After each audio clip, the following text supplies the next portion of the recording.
Did you know that voter intimidation is a federal crime? That's what the Michigan Secretary of State's office says, and says it can include physically blocking polling places, disrupting or interrogating voters, aggressively questioning voters about their qualifications to vote, and taking photos or videos of voters without their permission or in a harassing manner. Voter intimidation can be reported by alerting an election worker or calling the National Election Protection Hotline at 866-OUR-VOTE.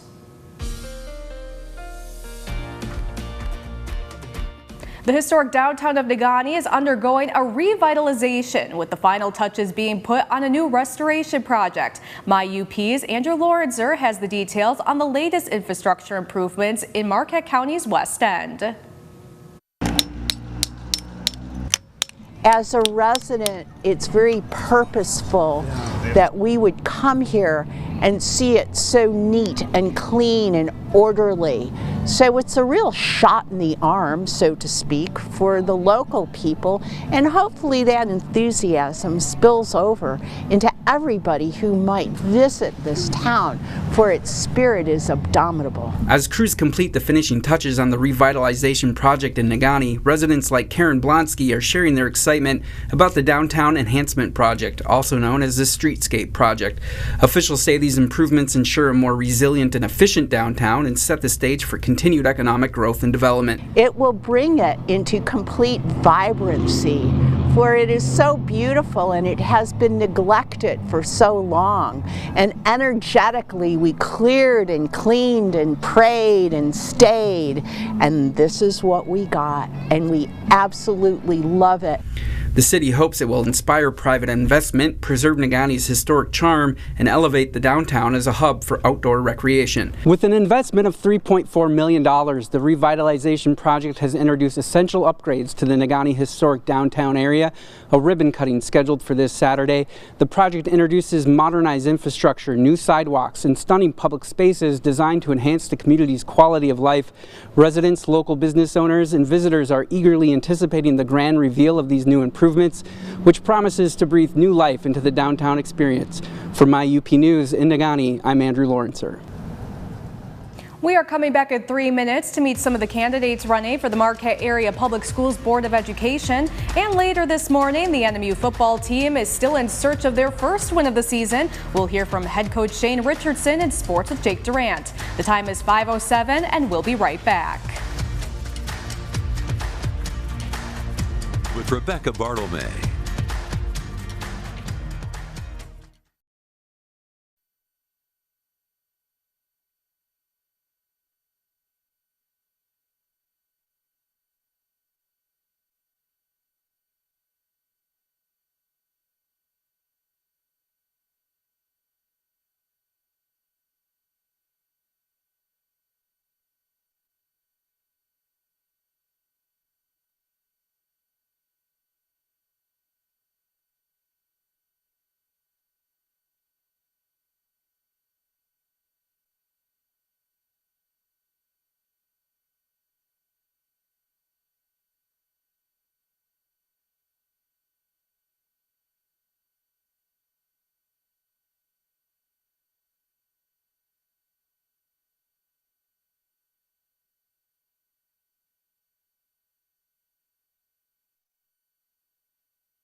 Welcome back to UP Mornings. Today we're talking about the election. The November general election is November 5th, and while there are issues on the ballot that are impacting voters across the country, there are also ones here closer to home.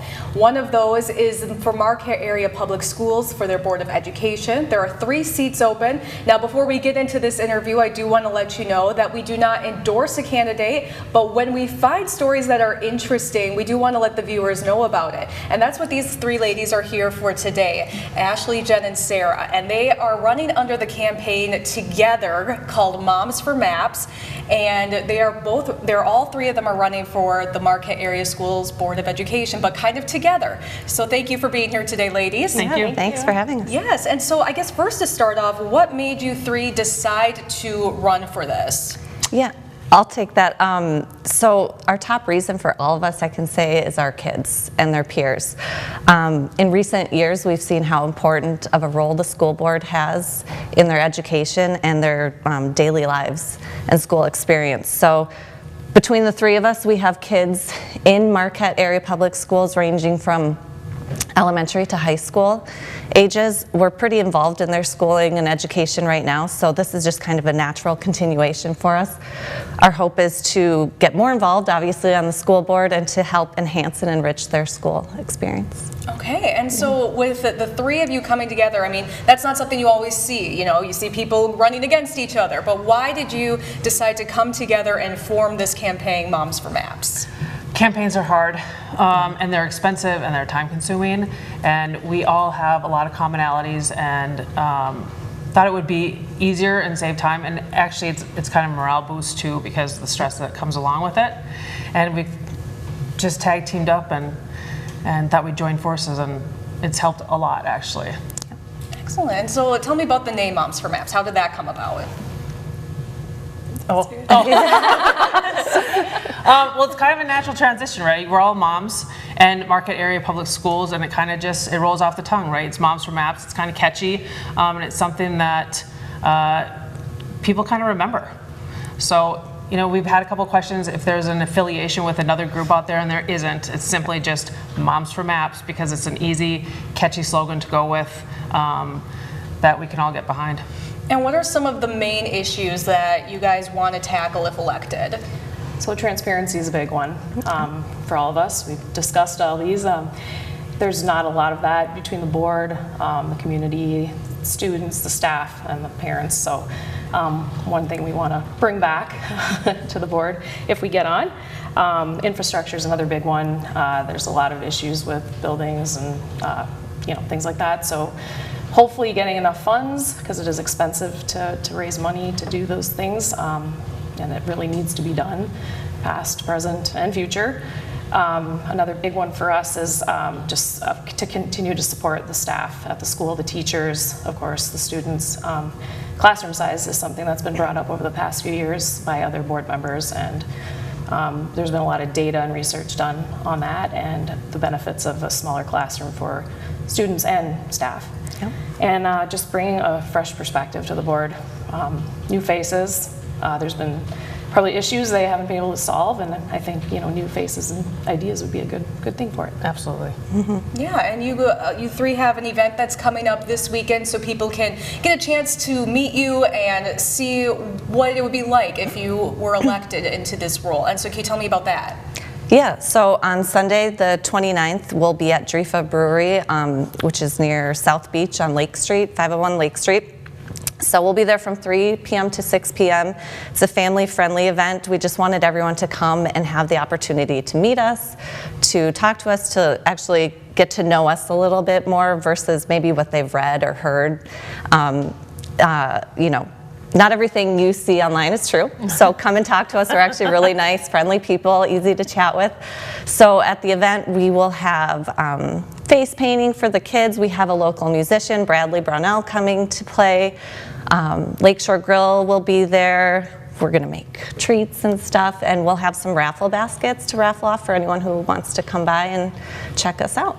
And so say if somebody can't come to the event this weekend, you guys have forums online, social media, where people can check you out, correct? Facebook, we have a website, and we are anticipating doing the League of Women Voters Forum.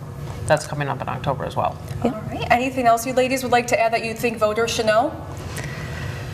I think just if they're able to come and chat or check out our Facebook page or check out our website, momsformaps.com, I think they'll get to know us a lot better. And we encourage all questions and concerns. We'd like to know what the community has in mind as well before we go to the ballots in November. Definitely. Let's go over the details one more time of the event. It's happening this Sunday from 3 to 6 p.m. at Jarifa Brewing Company in Marquette. Ladies, thank you so much for taking the time to be here this morning. We appreciate it. Thank you so much. Yes, and we will be back with more My UP Mornings after the break.